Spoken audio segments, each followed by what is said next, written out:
house, man. If you don't get up in here, man. But I'm gonna open it up to Ragnar, and then we'll open it up to everybody for free for all. Ragnar, give us your thoughts on this. Hey, does sound good? Yeah, we can hear you. All right, so I'm a little younger. I'm like 33.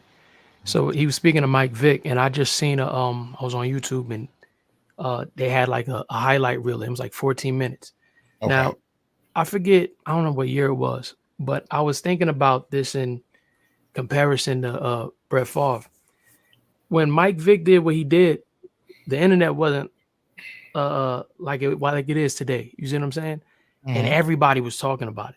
Everybody was talking about, yeah, he fought dogs. Years later, I found out they were fighting dogs on his property. He actually never fought dogs, if I'm correct on that, right? Mm-hmm. And it's just Are strange you to me are, that. you are correct. All right, thank you. It's just strange to me that in the age of the internet where information is so readily, just easy to access, that Brett Favre is not getting the hype that he's supposed to get. Like, you know what I mean? Mm-hmm. And when Malika got on the show and started getting that she didn't it's like she was ready to defend a woman that she didn't know. She didn't know Mm-hmm. if the woman was married. Right. She was just ready to attack this brother. And it's like somebody said in the chat room earlier, like, y'all really hate us. And it's like, I speak for myself, but it's like, why would I love something that hate me like this? Yeah. Yeah. You know what I mean?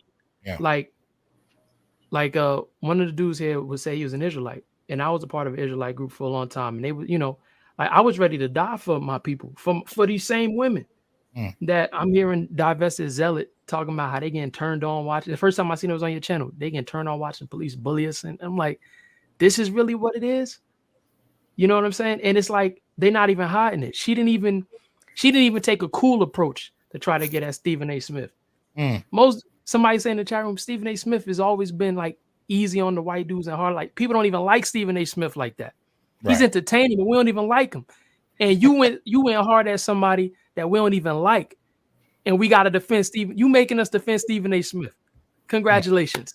You know what I Mm. mean? Like, so Mm. it's like I'm beyond disappointed. Like I'm done. Like some of y'all may say I'm grimy, but I don't even help like old black ladies at the supermarket. They be trying to get me to get some on the top shelf. I just keep walking. I Damn. just keep walking. Like real talk, Yeah. real talk. Yeah. Like it's not just anger. Like I'm heartbroken. You know what I mean? Like I Ah. I Okay. tried to get involved with somebody back in 2020 right before COVID started, Mm-hmm. and I kept seeing Shahrazad Ali's book, Black Man's Guide to Understanding the Black Woman, and I was like, nah, because I was already a part of the MGTOW movement at one point. I'm saying I'm not ever doing this again.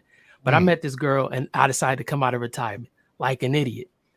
Basically, after things fell apart, like Minister Jap said, you got 4 months with a black woman before everything go to shit. Pardon me, right? You got 4 months, and I said, damn, that's it was about almost 4 months. And I read that book, and I understand why we can't come together and how black mothers raise their daughters. Mm. I was like, man, I just wiped my hand clean. Like I hear I, I you. seen I seen how my biological mother treated her foster daughter Mm. after I read that book. And I said, I Mm. get it. She's trying to break this young black girl's faith in black men. Because Wow. when she was complaining to her, like she would complain to me, she said she was going to do this and she lied and she's not being fair. She would say she was talking about fairness, a little black girl. And she this stone cold look came in her eyes and she said, he can't do nothing to help you. And I got it. Later, she called the police on me for intervening. It is That's a whole crazy story. The girl was saying, let me go. And because she was messing with the girl all week. And I ended up getting the police called on me. And she lied saying I was going to hit her. So this is what we dealing with. So, nah, I want nothing to do with y'all. So you Look, seeing it? So you go seeing ahead. it personally? You're seeing it on ESPN. You're seeing it in terms of even meeting women for the first time and contemplating dating it. You're seeing it on different levels and in different spaces, Yeah, and you yeah. just kind of turns you off to it.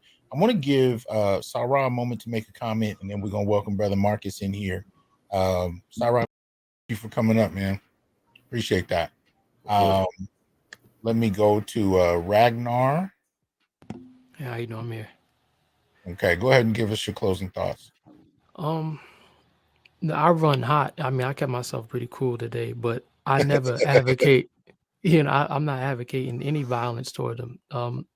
The what I foresee really happening is as because I'm hearing about the eviction rates going up.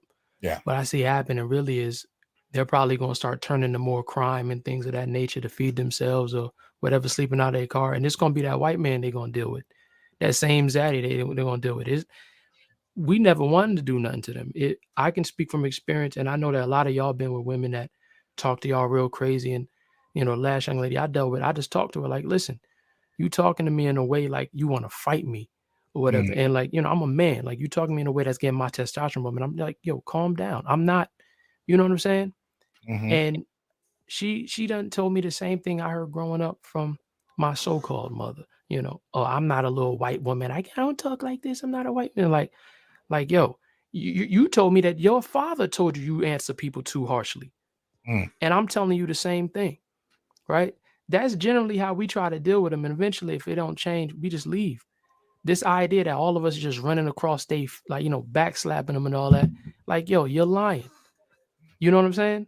mm, And the crazy thing is the instances when you see like somebody who is abusive, they stay with that guy. They mm, defend that guy. mm, So these women have proven themselves to be backwards. And what I do, and I ain't gonna tell nobody what to do, I just stay away from them. I don't talk to them. I don't engage them. You know what I mean? Like if I'm at a checkout line, they checking out my stuff, I say hi, but you know what I mean? I'm not helping them with nothing. I'm not putting nothing in your trunk. Because I don't trust you anymore. mm, I don't know where any interaction with you can go anymore. mm, You know what I'm saying? mm. A white woman never called the police on me. A Wow. black woman did. The one that's supposed to be my mother. For Wow. me intervening on her harassing her foster daughter. You see what I'm saying? This is the household I grew up in. With one of her foster sons, she told him that he was going to end up dead in the streets like his relatives because his relatives came from a gang background. That's what y'all been for the past 70 years. So it's like, yo, I'm done. I don't want to put hands to you. Mm, You know what I'm saying? You mm, put hands to yourself when you chose this white man. mm. So Pocahontas, enjoy your time with John Smith, and I'm gone. Oh man. Doctor, thank you. This is my first time ever getting on the panel. I've been watching for a long time. Kevin Samuels talked about you, and that's how I came here. Okay. So Much shout out to appreciated. everybody. Thank you. Thanks for coming through.